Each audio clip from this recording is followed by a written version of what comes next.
নমস্কার বন্ধুরা, আমি সুমি। আপনারা দেখছেন সুমির রান্নাঘর। আজকে আবারও একটি নিউ রেসিপি নিয়ে চলে এলাম। খুবই মজার খেতে, বেসন দিয়ে পনির রোল। তো চলুন রেসিপিটি শুরু করা যাক।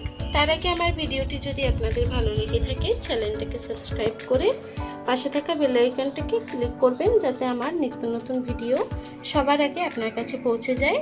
চলুন তাহলে রেসিপিটি শুরু করা যাক। প্রথমে একটি বাউল নিয়ে নেব 1 কাপ বেসন, দেব সামান্য একটু নুনটাকে একটু মিশিয়ে নেব। বেসনটাকে উষ্ণ গরম জল দিয়ে মেখে নেব।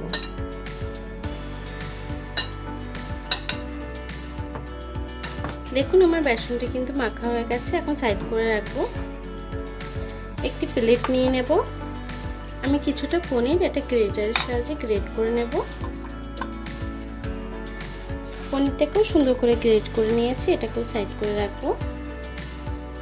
এখন আমি সেই বেসনটাকে আরও একটু মেখে নেব। বেসনটাকে সুন্দর করে মেখে নিয়েছি। এখন লেচি কেটে নেব। 3টে লেচি কেটে নিয়েছি। একটা লেচিকে আমি একটু আটা দিয়ে সুন্দর করে বেলে নেব।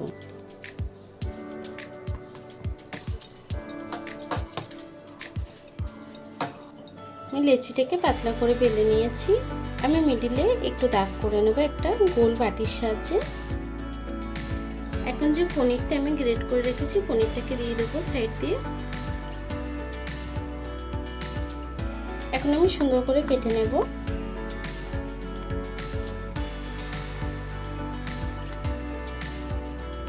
সুন্দর করে কাটা হয়ে গেছে। দেখুন ফোল্ড করে সামান্য একটু জল দিয়ে দেবো মাথায়, যাতে এটা সিল হয়ে যায় সুন্দর করে। দেখুন এভাবে আমি সবকটাকে বানিয়ে নেব।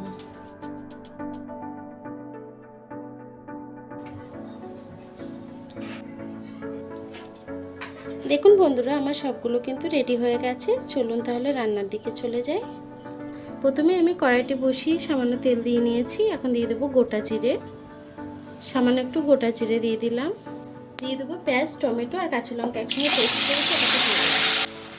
গুঁড়ো মশলাটাকে দিয়ে দেবো হলুদ গুঁড়ো 2 চা চামচ। হলুদ গুঁড়ো দিয়ে দিলাম 2 চা চামচ। দিয়ে দেবো স্বাদ মতো নুন। একটু কালারের জন্য দিয়ে দেবো কাশ্মীরি লঙ্কার গুঁড়ো। আপনারা না পছন্দ করলে স্কিপ করতে পারেন। দিয়ে দেবো আদা জিরে বাটা 1 চা চামচ। সব কিছুকে একসঙ্গে কষিয়ে রান্না করে নেব যতক্ষণ মশলা দিয়ে তেল না ছাড়ছে। মশলাটাকে আমি কিছুক্ষণ ঢেকে একটু কষিয়ে রান্না করে নেব। আমি গ্যাসটা মিডিয়াম টু লোতে দেব, দিয়ে একটি জালি ওপর থেকে দিয়ে দেব। যে রোলগুলো আমি বানিয়েছি ওপর থেকে দিয়ে দেব।